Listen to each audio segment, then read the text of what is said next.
6월 2일 수요일 하나님께서 저희에게 주시는 말씀은 시편 2편 1절부터 12절까지의 말씀입니다. 하나님의 말씀을 먼저 봉독하겠습니다. 어찌하여 이방 나라들이 분노하며 민족들이 헛된 일을 꾸미는가? 세상의 군왕들이 나서며 관원들이 서로 꾀하여 여호와와 그의 기름 부음 받은 자를 대적하며 우리가 그들의 맹것을 끊고 그의 결박을 벗어버리자 하는도다. 하늘에 계신 이가 웃으시며 주께서 그들을 비웃으시리로다. 그때에 분을 바라며 진노하사 그들을 놀라게 하여 이르시기를 내가 나의 왕을 내 거룩한 산 시온에 세웠다 하시리로다. 내가 여호와의 명령을 전하노라. 여호와께서 내게 이르시되 너는 내 아들이라. 오늘 내가 너를 낳았도다. 내게 구하라. 내가 이방 나라를 내 유업으로 주리니 내 소유가 땅끝까지 이르리로다. 내가 철장으로 그들을 깨뜨리며 질그릇같이 부수리라 하시도다. 그런즉 군왕들아 너희는 지혜를 얻으며 세상의 재판관들아 너희는 교훈을 받을지어다. 여호와를 경외함으로 섬기고 떨며 즐거워할지어다. 그의 아들에게 입맞추라. 그렇지 아니하면 진노하심으로 너희가 길에서 망하리니 그의 진노가 급하심이라. 여호와께 피하는 모든 사람은 다 복이 있도다. 아멘. 오늘 말씀은 시편 2편입니다. 이 시편 2편은 1편과 함께 시편 전체의 서론에 해당된다고 볼 수 있습니다. 시편은 모든 시편들이 표제를 가지고 있습니다. 다윗이 그의 아들 압살롬을 피할 때에 지은 시, 다윗의 시, 이런 표제들이 있는데요. 이 시편 1편과 2편은 그 표제가 없습니다. 시편 전체의 내용을 담고 있기 때문에 굳이 표제를 가질 필요가 없겠죠. 이 서론의 핵심 내용이 뭔가, 복 있는 자가 어떤 삶을 사는지 그에 대해서 말해줍니다. 어제 저희가 1편에서도 봤지만 복 있는 사람은 어떻다라고 그렇게 되어 있는데요. 그런데 2편 마지막 부분에도 보면 이 결론이 이렇게 끝이 납니다. 여호와께 피하는 모든 사람은 다 복이 있다. 복 있는 사람으로 시작해서 또 복이 있다라고 이렇게 끝이 나는 이 구조, 1편과 2편이 하나로 연결되어 있음을 우리가 볼 수가 있습니다. 이 복 있는 사람이 어떤 사람인가?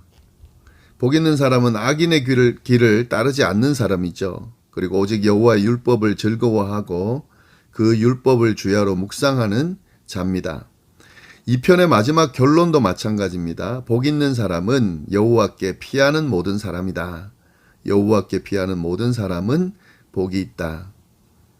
이러한 이 주제가 결국에는 시편 전체의 내용입니다. 복 있는 사람은 하나님의 율법을 즐거워하고 그 율법을 주야로 묵상하고 하나님께 피하는 사람들, 그 사람들이 복이 있다. 그러면서 그 복 있는 사람의 모습이 이 시편 내용의 고백 속에 쭉 담겨 있다. 이렇게 보시면 될 것 같습니다. 그러면 시편 2편 보시면은요. 이 시편은 제왕시라고 하는 종류에 분류됩니다. 이스라엘 왕에 관한 시편인데요. 시편에 보면은 이스라엘 왕에 관한 시편들이 쭉 몇 가지 나오는데 그 중에 하나가 바로 시편 2편입니다. 이 시편은 이스라엘 왕이 왕으로 즉위할 때에 불려지는 그런 시편인데요. 그 내용이 어떤 내용이 있는지 한번 구체적으로 보도록 하겠습니다. 시편 2편만 놓고 볼 때 그 중심 주제가 뭐냐면은 세상의 통치자가 누군가 하는 거죠. 이 세상의 통치자가 누구인가가 이 시편 2편에 나옵니다. 그리고 이 세상의 통치자는 어떻게 세워졌는가 하는 내용이 이 시편 2편에 나오는데요. 1절부터 3절에 보면은 이렇게 되어 있습니다. 어찌하여 이방 나라들이 분노하며 민족들이 헛된 일을 꾸미는가? 세상의 군왕들이 나서며 관원들이 서로 꾀하여 여호와와 그의 기름 부음 받은 자를 대적하며 우리가 그들의 맨 것을 끊고 그의 결박을 벗어버리자 하는도다. 시편 2편은 이런 1절부터 3절의 내용으로 시작을 하는데 이 내용을 보면 이방 나라와 민족 그리고 세상의 군왕들이 어떻게 한다는 겁니까? 분노하며 헛된 일을 꾸민다는 거죠. 그 헛된 일이 뭐냐면 여호와와 그의 기름 부음 받은 자를 대적한다는 거죠. 그러면서 뭐라 그러냐면 그들의 맨 것을 끊고 그의 결박을 벗어버리자. 이렇게 말을 한다는 거죠. 이방 나라와 민족들이 분노하며 헛된 일을 꾸미는데 그 내용이 여호와와 그의 기름 부음 받은 자를 대적하면서 그들이 맨 것, 그의 결박을 끊어버리자 한다. 이렇게 시작을 합니다. 그리고 이 그들의 행동에 대해서 하나님이 어떻게 반응하는지에 대한 내용이 4절 5절에 나오는데요. 하늘에 계신 이가 웃으시며 주께서 그들을 비웃으시리로다. 그때에 분을 바라며 진노하사 그들을 놀라게 하여 이르시기를. 그들의 반응에 대해서 하나님이 비웃으신다는 거죠. 그리고 분노하시고 그 분을 바라신다 하는 거죠. 도대체 그게 왜 어떤 의미길래 이런 반응을 보이시는가 하는 거죠. 이방 나라와 민족들은 분노하며 헛된 일을 꾸미고 그 내용은 여호와와 그의 기름 부음 받은 자를 대적하고 그 결박을 벗어버리자라고 말하고 하나님은 그에 대해서 진노하신다 하는 내용인데요. 이게 왜 이런 일이 일어나는지 6절 말씀을 보면 알 수 있습니다. 내가 나의 왕을 내 거룩한 산 시온에 세웠다 하시리로다. 무슨 말이냐면 이스라엘 왕을 하나님께서 선택하여 세웠다는 의미예요.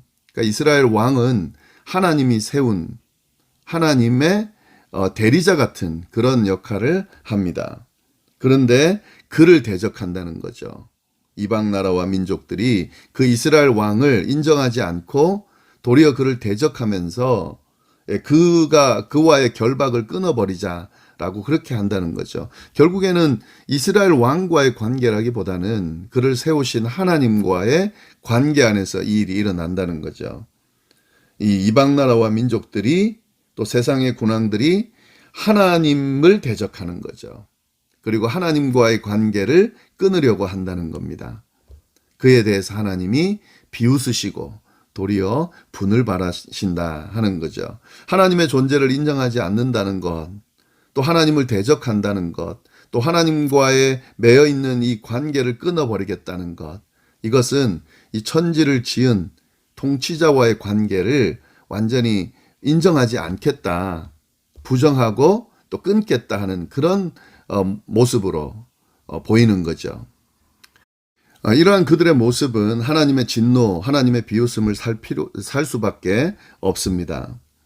7절부터 좀 더 자세하게 하나님께서 세운 왕이 어떤 존재며 뭘 하는지를 좀 설명하고 있는데 7절 보면 내가 여호와의 명령을 전하노라. 이게 세워진 이스라엘 왕이 이제 하는 말입니다. 여호와께서 내게 이르시되 너는 내 아들이라. 오늘 내가 너를 낳았다. 하나님께서 이스라엘 왕을 세웠을 때에 그 왕에게 어떤 의미를 부여하시냐면 아들이라는 거죠. 아들로 삼았다는 거죠. 내가 너를 낳았다는 거죠. 이 하나님께서 세우신 이스라엘의 왕이 갖고 있는 정체성 의미가 바로 이겁니다. 하나님께서 그를 세우셨을 뿐만 아니라 하나님께서 그를 아들로 보증해 주신다 하는 의미입니다. 그래서 결국에는 이 하나님께서 세우신 이 하나님과의 특별한 관계를 갖고 있는 이스라엘 왕은 결국에 하나님을 대신하여서 그 나라와 백성들을 통치하게 된다는 거죠. 이스라엘 뿐만 아니라 그 세상 모든 나라들을, 민족들을 통치하는 그 권한을 받게 됐다 하는 거죠. 8절 9절 말씀 보시면은 내게 구하라. 내가 이방 나라를 내 유업으로 주리니 내 소유가 땅끝까지 이르리로다. 내가 철장으로 그들을 깨뜨리며 질그릇같이 부수리라 하시도다. 하나님께서 나를 이스라엘 왕으로 세우면서 이렇게 말씀하셨다라고 전해주는 거죠. 그러면서 너는 내 아들이다. 내가 너를 낳았다. 라고 하나님이 그렇게 나를 아들로 삼아주셨다. 그리고 이방 나라 모든 이 세상을 통치하도록 땅끝까지 이르도록 허락하셨다. 라는 것을 알려주면서 이 세상은 하나님께서 세우신 하나님의 왕, 하나님의 자녀, 아들을 통해서 통치되어지고 결국 그것이 바로 하나님의 통치가 이루어지는 형식이고 방법이다 하는 말씀을 쭉 하고 있는 거죠. 그래서 결국 어떻게 해야 되냐면 10절 그런즉 군왕들아 이 세상의 이방 군왕들 다 포함했습니다. 너희는 지혜를 얻으며 세상의 재판관들아 너희는 교훈을 받아라. 여호와를 경외함으로 섬기고 떨며 즐거워할지어다. 그의 아들에게 입맞추라. 그렇지 아니하면 진노하심으로 너희가 길에서 망하리니 그의 진노가 급하심이라. 여호와께 피하는 모든 사람은 다 복이 있도다. 하나님께서 세우신 이스라엘 왕을 그리고 그 하나님의 아들을 인정하라는 거죠. 그를 섬기고 그에게 입맞추라는 거죠. 결국 그 말은 뭐냐면 하나님을 인정하라는 거죠. 하나님께서 이 세상을 다스린다는 것을, 통치하신다는 것을, 하나님께서 이 세상의 주인이라는 것을 인정하라는 거죠. 그렇지 않으면 망할 것이다. 그 길에서 망할 것이다. 라고 지금 경고하고 있습니다. 사실은 이 내용을 보면은 결국에는 1편과 2편이 연결되어 있다는 것을 알 수가 있습니다. 이 복 있는 사람은 악인의 길이 아닌 의인의 길을 따르는 것이고 이 의인의 길은 하나님께서 통치하신다는 것을 인정하고 하나님의 율법을 소중하게 생각하고 즐거워하고 주야로 묵상하고 하나님께 피하고 하나님을 의지하는 그 길을 갈 때에 그 길이 복된 길이다. 그리고 이제 2편에 나오는 내용은 그가 세운 이스라엘 왕, 사실은 이스라엘 왕의 의미도 있지만 아들의 의미가 있습니다. 예. 그리고 이 아들의 의미는 결국에는 예수 그리스도를 이야기하는 거죠. 이것과 연결될 수 있는데요. 하나님께서 세우신 이스라엘 왕, 더 나아가서는 아들 되시는 예수 그리스도, 그 예수 그리스도를 인정하고 따르는 자가 바로 복 있는 자다라는 말씀을 하고 있는 겁니다. 이 시편 말씀을 통해서 왕이 세워질 때마다 누가 이 세상을 통치하는지 또 이 세상을 통치하는 하나님의 존재를 인정하고 따르는 것이 복이 있다는 것을 그 즉위식 과정을 통해서 이스라엘 민족들에게 또 그것을 지켜보는 모든 이방 민족들에게도 선포되어지는 그런 의미가 있었습니다. 그리고 이 왕으로 세워지는 것은 결국 진짜 왕이신 하나님의 아들 예수 그리스도를 통해 이 메시아 그 메시아의 어떤 역사가 이루어지는 그 내용으로 연결된다 하는 내용이 이 시편 2편의 내용입니다. 네, 내용이 그렇게 길지 않기 때문에 다시 한번 쭉 보시면서요. 또 깊이 한번 하나님께서 이 시편을 통해서 하시고자 하는 말씀이 무엇인지 오늘 나눈 이야기를 포함해서 좀 잘 묵상해 보시고 우리의 신앙에 잘 적용할 수 있기를 바랍니다. 기도하겠습니다. 하나님 아버지, 시편 1편, 2편의 말씀을 통해 정말 복 있는 길, 복 있는 사람의 길, 복된 길이 어떤 길인지 다시 한번 명확히 알려주셔서 감사합니다. 그 길을 걸어갈 수 있도록 인도하여 주옵소서. 율법을 즐거워하고 하나님의 말씀을 즐거워하고 그 말씀을 주야로 묵상하며 하나님께 피하고 하나님을 의지하고 인정하고 따르는 그런 삶을 살아갈 수 있도록 주여 인도하여 주옵소서. 특별히 예수 그리스도를 통해 보여주신 그 복된 길을 우리가 걸어가고 있음에 감사하고 또 그렇지 못한 사람들을 전도하고 복음을 전하는 그런 삶을 살아갈 수 있도록 주여 인도하여 주옵소서. 오늘 하루도 어디에서 무엇을 하든지 주님의 자녀답게 복 있는 사람답게 그렇게 살아가는 저희가 될 수 있도록 인도하여 주옵소서. 감사드리며 이 모든 말씀을 살아계신 예수님의 이름으로 기도드립니다. 아멘.